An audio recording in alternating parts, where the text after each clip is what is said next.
नमस्ते दोस्तों, राम राम। आज मैं आपको बताने जा रही हूँ माला में 108 दाने ही क्यों होते हैं।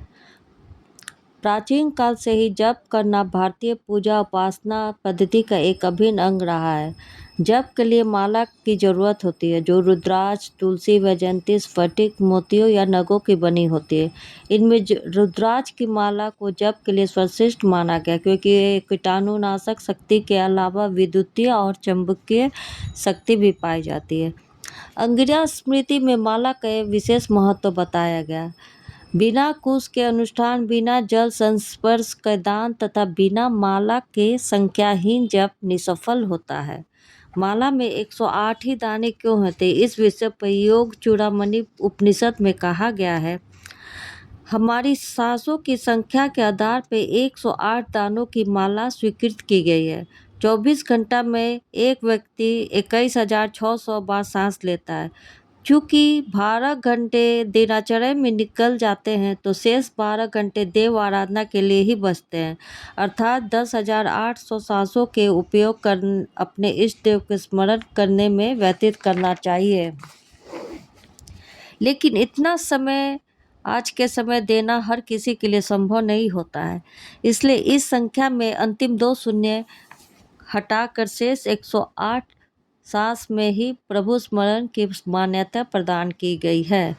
अब आपको मैं दूसरी मान्यता बताती हूँ जो सूर्य पर आधारित है। एक वर्ष में सूर्य 2,16,000 कलाएं बदलता है। चूँकि सूर्य हर 6 महीने में उत्तरायण और दक्षिणायन रहता है तो इस प्रकार 6 महीने में सूर्य की कुल कलाएं 1,08,000 होती है। अंतिम 3 शून्य हटाने पर 108 अंकों की संख्या मिलती है, इसलिए माला जप में 108 दाने सूर्य की एक कलाओं के प्रतीक है। अब तीसरी मान्यता ये है कि ज्योतिष शास्त्र के अनुसार समस्त ब्रह्मांड में 12 भागों में बांटने पर आधारित है। इन 12 भागों में राशि की संज्ञा दी गई है। हमारे शास्त्रों के प्रमुख रूप से 9 ग्रह माने जाते हैं। इस तरह 12 राशियों और 9 ग्रहों के गुणनफल 108 आता है। यह संख्या संपूर्ण विश्व के प्रतिनिधित्व करने वाली सिद्ध हुई है। चौथी मान्यता है भारतीय ऋषियों को कुल 27 नक्षत्रों की खोज पर आधारित है। चूँकि प्रत्येक नक्षत्र के 4 चरण होते हैं, अतः इनमें गुणनफल की संख्या 108 आती है जो परम पवित्र मानी जाती है। इसमें श्री लगाकर श्री 108 हिंदू धर्म के धर्माचार्यों, जगत गुरुओं के नाम के आगे लगाना अति सम्मान प्रदान करने का सूचक माना जाता है। माला के 108 दानों से यह पता चल जाता है कि जब कितनी संख्या में हुआ है। दूसरे, माला के ऊपरी भाग में एक बड़ा दाना होता है जिसे सुमेरु कहते हैं। इसका विशेष महत्व माना जाता है। चूँकि माला की गिनती सुमेरु से शुरू कर माला समाप्ति पर इसे उलटकर फिर शुरू से 108 का चक्र प्रारंभ किया जाने का विधान माना गया है, इसलिए सुमेरु को लांघा नहीं जाता है। एक बार माला जब पूर्ण हो जाती है तो अपने इष्ट देव को स्मरण करते हुए सुमेरु को मस्तक पर स्पर्श किया जाता है।